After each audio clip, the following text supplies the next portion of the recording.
이웃에 대한 감사 말씀입니다.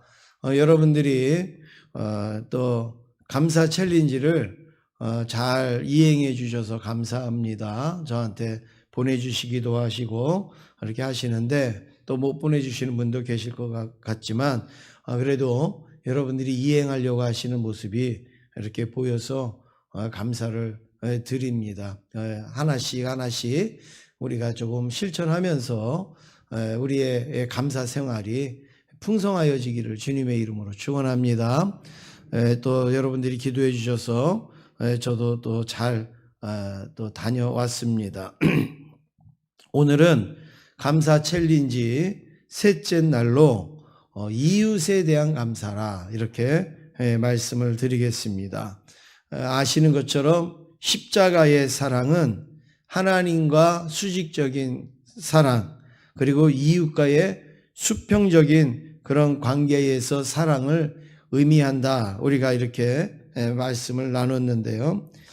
내 주변에 우리가 감사해야 될 것은 좋은 이웃이 있다라는 것에 대하여서 우리가 감사할 수 있기를 간절히 원합니다. 내 이웃이 내 옆에 좋은 이웃이 있다라는 것. 물론 힘든 이웃도 있겠지요. 어려운 이웃도 있겠지만 어려운 이웃보다는 좋은 이웃이 훨씬 더 많이 있고 어려운 이웃들도 또 어떻게 하느냐에 따라서 좋은 이웃이 될 수 있다라는 것을 여러분 기억하시는데 옆에 있는 사람이라고 해서 옆집을 꼭 의미하는 게 아니라 가족 외에 우리의 가족 외에 만나고 부딪히고 상대하는 그 모든 사람들 함께 살아가는 사람들이 전부 이웃입니다. 전부 이웃이. 내 옆에 있는 내 앞동에 있고 뭐 옆동에 있고 그런 사람만 이웃이 아니라 내가 가족 외에 나하고 만나고 부딪히고 하는 사람 뭐 얼굴도 모르고 이름도 모르지만 그 모든 사람들이 전부 우리의 이웃이라는 것을 기억하고 우리가 하나님으로부터 받은 사랑과 받은 은혜를 그 이웃들에게 나누고 그리고 그 이웃들에게 흘러 들어가도록 하는 것이 이웃에 대한 감사요 사랑인 것을 고백하시기를 바랍니다. 그래서 우리 예수 믿는 사람은 우리도 사랑해야 되지만 이웃들도 우리는 사랑을 하는 것이 우리의 십자가의 정신이고 십자가의 모습이다 말씀을 드릴 수 있습니다. 첫 번째로 서로 사랑하라 이렇게 말씀하고 있습니다. 8절 함께 읽겠습니다. 8절입니다. 시작. 피차 사랑의 빛 외에는 아무에게든지 아무 빚도 지지 말라. 남을 사랑하는 자는 율법을 다 이루었느니라. 네. 오늘 여기 말씀에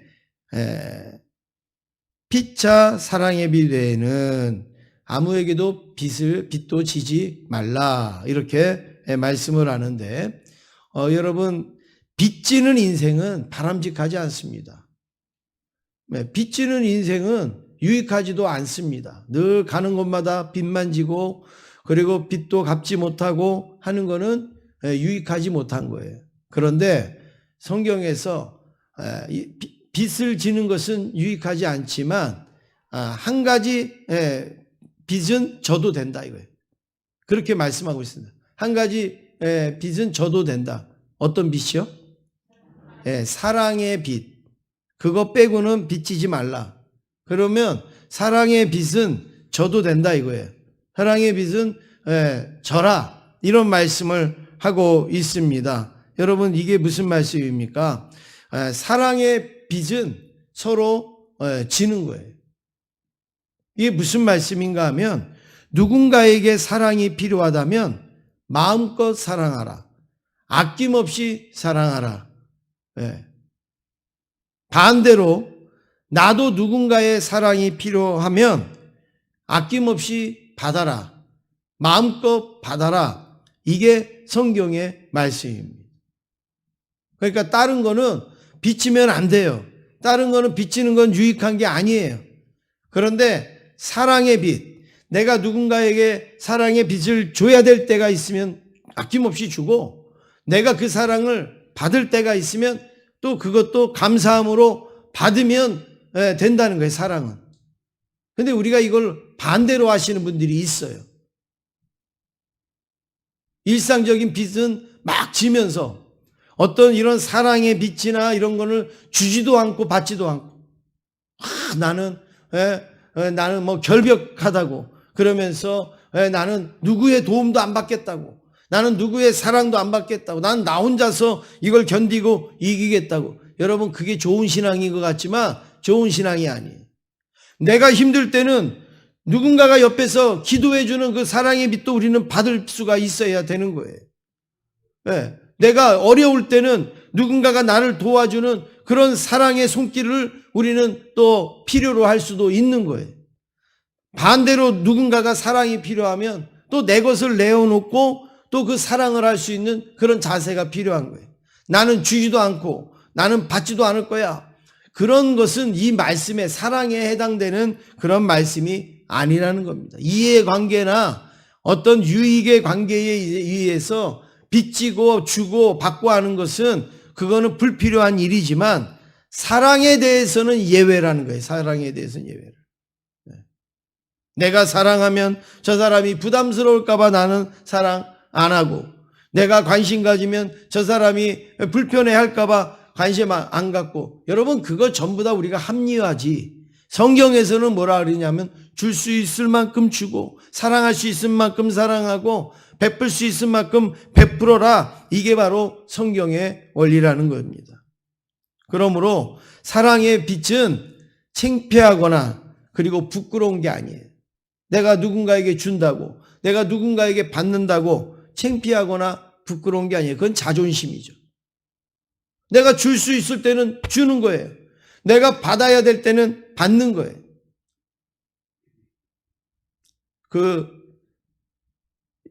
우리가 잘 모르시는 찬송일 텐데요. 그 찬송 그 가사가 이런 가사가 있습니다.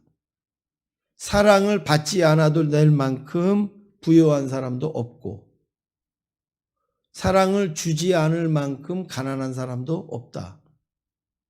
이런 가사가 있습니다. 나는 사랑 안 받아도 돼. 이렇게 할 만큼 사랑에 부유한 사람이 있느냐? 없다는 거예요. 다 누구나 저나 여러분이나 전부 다 사랑에 목마른 사람들이에요. 사랑이 부족한 사람들이에요. 나는 우리 부모님한테 듬뿍 사랑받고 살았어요.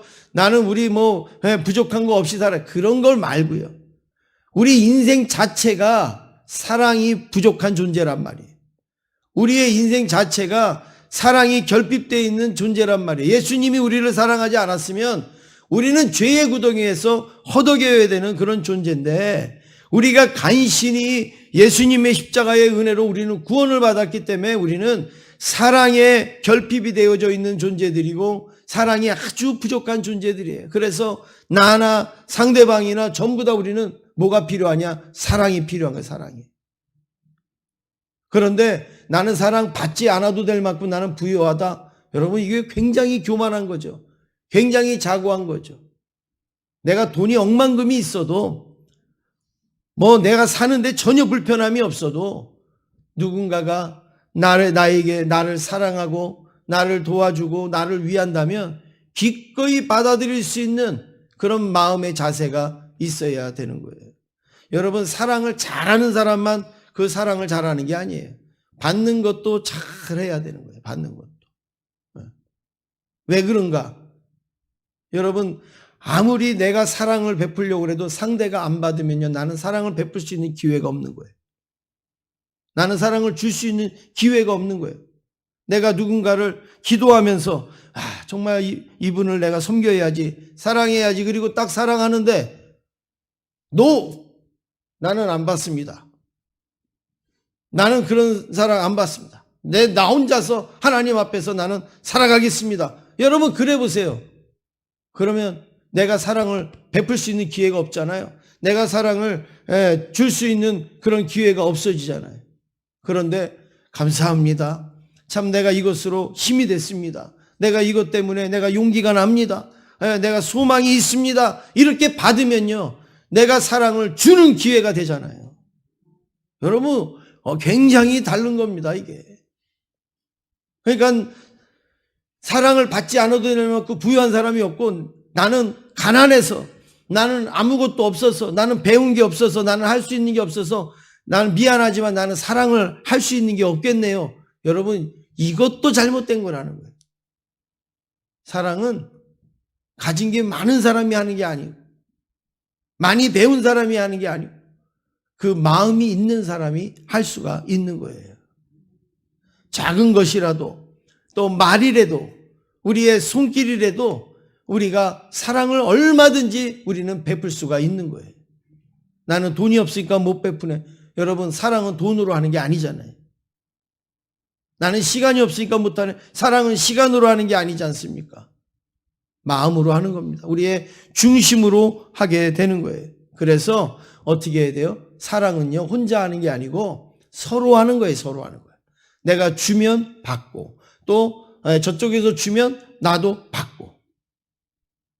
여러분, 우리의 신앙이 성숙된 신앙 되기를 원합니다. 나 혼자 일방적으로 사랑하기도 하고 일방적으로 요구하기도 하고 그런 우리의 신앙이 아니라 서로 주고 받는 이런 신앙의 모습 자세가 있어야 돼요. 나 하나만 예수 잘 믿으면 되죠. 나 하나만 착하게 살면 되죠. 나 하나만 바르게 살면 되죠. 여러분, 그건 가장 하등한 신앙생활이에요. 고등한 신앙생활은 뭐냐? 서로 주고받아야 되는 거예요. 서로. 영적으로도 마찬가지예요. 내가 기도해주고 또 나도 누군가가 나를 위해서 기도도 해주고. 여러분, 교회 생활하면 그런 분 꼭 있지 않습니까? 내가 누구에게 뭐 불편도 주지 않고 내가 누구에게 어떤 혜택도 나는 입지 않겠다라는 그런 모습이 역력히 보이는 성도들이 있잖아요. 가끔 가다가 보면. 그게 신앙생활 잘하는 것 같은데 하등한 겁니다. 그건 하등한 거예요. 정말 잘하는 거는 뭐냐면 주기도 하고 받기도 하고 그리고 함께 누리고 하는 것이 정말 좋은 신앙의 그런 모습이라는 거죠. 나는 필요 없지만 이유 때문에 옆에 있는 분들 때문에 내가 할 수도 있는 거고, 나는 하고 싶지만 옆에 있는 분들 때문에 참기도 하는 거고. 여러분, 이게 우리의 이 신앙이 성숙된 신앙이죠. 그냥 나는 하고 싶으니까 누가 뭐라 그러든지 나는 할 거야. 나는 하기 싫으니까 누가 뭐라 그러든지 나는 안 할 거야. 이런 우리의 이런 개인적인 신앙, 이기적인 신앙은 성숙된 신앙이라고 말할 수가 없는 겁니다. 그러면 두 번째로, 그럼 우리가 그러면 사랑을 하면 어떻게 사랑해야 되는가? 얼마만큼 사랑해야 되는가? 자기만큼 사랑하라. 자기만큼 사랑해라. 9절 말씀을 같이 읽겠습니다. 9절입니다. 시작.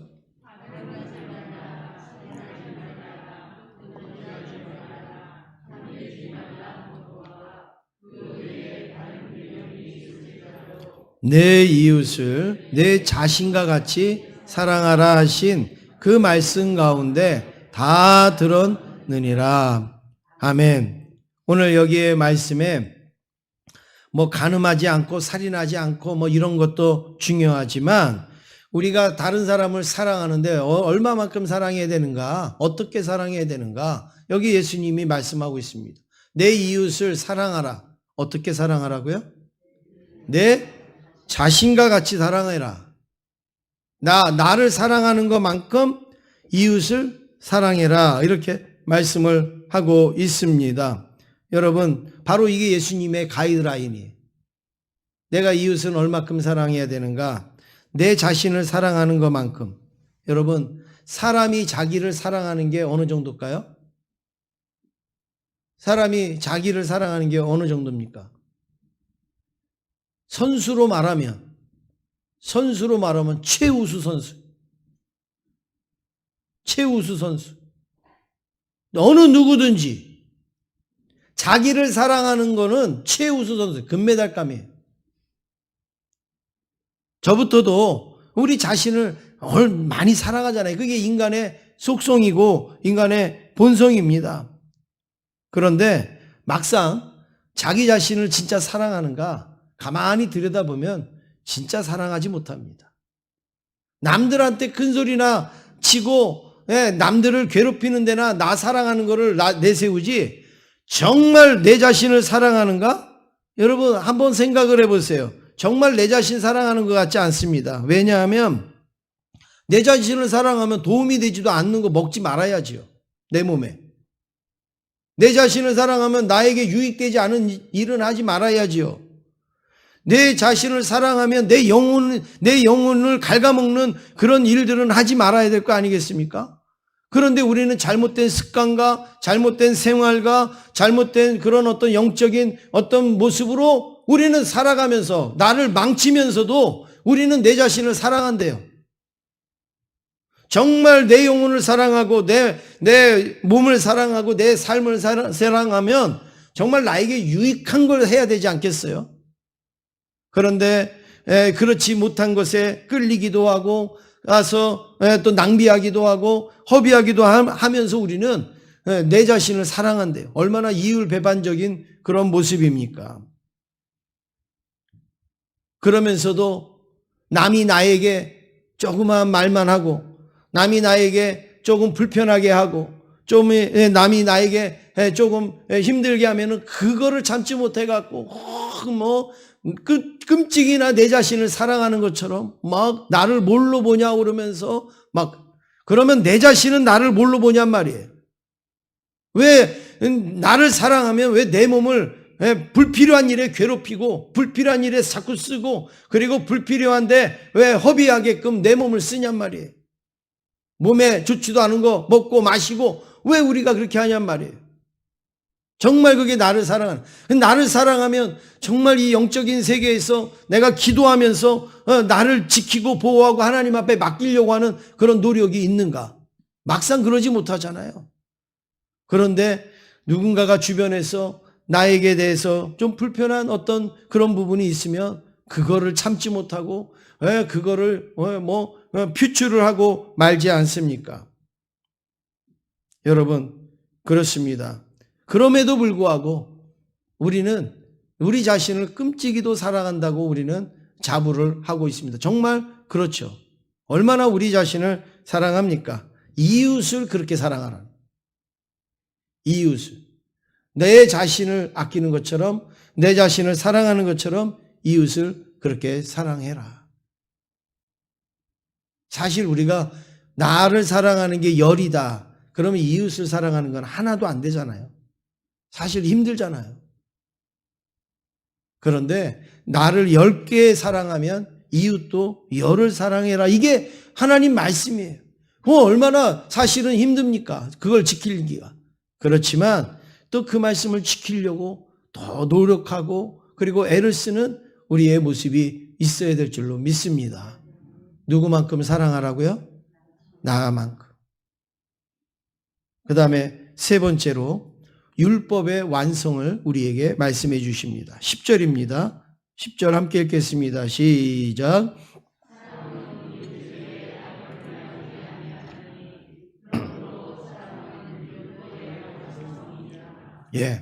이 말씀은 참 중요한 말씀입니다. 예수님이 십자가의 죽으심으로 다 이루었다. 율법을 마치셨다 그랬어요. 율법을 완성하셨다. 그런데 오늘 여기에 말씀해 보니까 우리가 이웃에게 악을 행하지 아니하고 사랑하는 것, 이게 바로 율법의 완성이라 이렇게 말씀을 합니다. 아니 주님이 다 마쳤고 주님이 다 완성했는데 뭘 또 우리가 사랑을 해야 율법의 완성이라 이렇게 말씀을 하시는가? 이 말씀은 무엇이냐면 원리적으로는 주님이 십자가에 죽으심으로 모든 율법을 완성하신 거죠. 율법의 마침이 되신 거예요. 그건 선포된 거예요. 선언된 거예요. 그런데 이제 주님이 하신 말씀은 그것이 우리의 사랑을 통하여서 이제 실천되어지고 이루어질 때 진정한 완성이다. 이거를 주님께서 말씀하고 있는 겁니다. 이거죠. 조금 쉽게 말씀드리면 집에 엄마가 맛있는 반찬을 많이 만들어서 식탁을 딱 차렸어요. 그러면 여러분 식사 끝난 거죠? 숟가락까지 딱 놨어요. 그러면 준비 끝 그러잖아요. 그러면 이제 뭘 해야지 끝나는 거예요? 먹어야 돼요. 앉아서 그걸 먹어야 돼요. 그러니까 십자가에서 우리의 사랑을 완성하신 것은 바로 주님이 밥상을 다 차려놓은 거와 같은 거예요. 그러면 나머지는 뭐예요? 우리가 먹는 일이 있어야 되잖아요. 그게 뭐예요? 십자가의 사랑을 온전히 이루었어요. 그러면 우리가 실천하는 일이 남았단 말이에요. 그래야지 그게 진짜 완성이지. 맨날 밥상만 차려놓고 끝 그래 놓으면 여러분 그거는 다 차려놓은 의미가 없는 거잖아요. 제사상이나 차려놓는 거지 우리가 먹는 밥상은 먹어야지 끝난단 말이죠.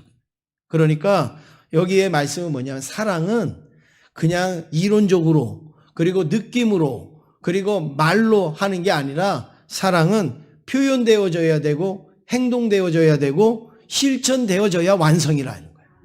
네. 십자가에서 이루셨지만 우리가 실천을 할 때 그 사랑은 완성이 될 수 있다. 그래서 이제 이 말씀을 좀 드리면 우리가 조금 이해합니다. 여러분 감탄하고 감사하고의 차이를 아세요? 감탄은 내 스스로 하는 거예요. 혼자서 속으로 탐복하는 거예요. 혼자서 스스로 우와 탐복하는 거예요. 잘했다. 아 참 고맙다. 아 참 좋다. 이게 감탄이에요. 감탄. 여러분 성경에서 감탄하라고 하는 말씀이 있어요? 아니잖아요. 감탄은 없어요. 감사하라 그러잖아요. 그럼 감사는 뭐냐? 내 속에서 우러나오는 것을 상대방에게 표출하는 거.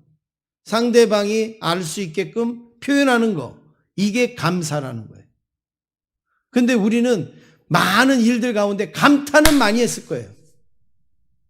아, 하나님 은혜 너무 놀랍습니다. 아, 나는 이런 감사가, 이런 일이 일어나다니. 막 감탄을 많이 했는데, 혼자서만, 내 스스로 혼자서만 감탄을 하는 거예요.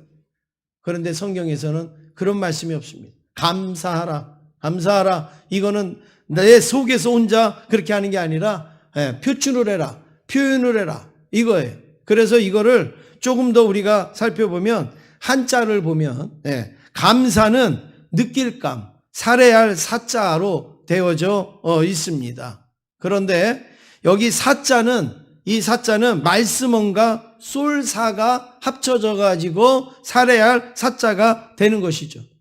그럼 말씀원과 쏠사, 화를 쏘듯이 말을 쏘라는 거예요. 내게 감동이 있고 내게 어떤 감탄이 있고 그러면 쏘라 이거야. 말을 쏴라. 그러면 그게 무슨 말이냐? 속으로 기쁜 것을 혼자서 갖고 있는 게 아니라 화를 쏘듯이 내게 있는 기쁨과 내게 있는 감사 이거를 화를 쏘면 어떻게 합니까? 저쪽으로 가서 맞잖아요. 여기에 있는 이 화를 땅 쏘면 저기 가서 맞잖아요. 내 속에 있는 감사, 내 속에서 일어나는 그 놀라운 감동 이거를 쏴라 이거예요. 쏴라. 다른 사람에게 하나님에게 쏴라. 그게 감사라는 거예요. 감사. 근데 우리는 감탄만 하고 있는 거예요. 감탄만. 아, 참 감사하다. 너무 놀랍다. 너무 귀하다. 그게 아니라 표현을 해라는 거죠. 표현을 해라. 말로 표현을 하든 아니면 행동으로 하든 감사는 표현으로 해라. 이웃에게도. 윌리엄 아서 위드라는 사람은 이런 말을 했습니다. 여러분 한번 보시겠습니다. 감사를 느끼지만 표현하지 않는 것은 선물을 포장해 놓고 주지 않는 것과 같다.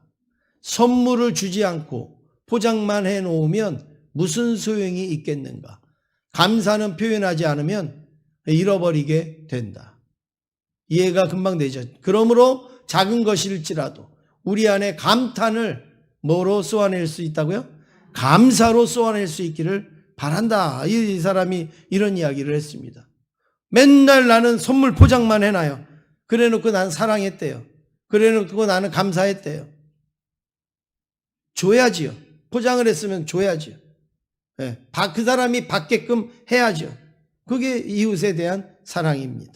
사랑하는 성도 여러분, 오늘 저와 여러분들의 그 이웃에 대한 사랑이 내 속에서만 혼자 감탄하고 또 생각하고 그렇게 하는 사랑이 아니라 쏘아내는 사랑 되기를 간절히 원합니다.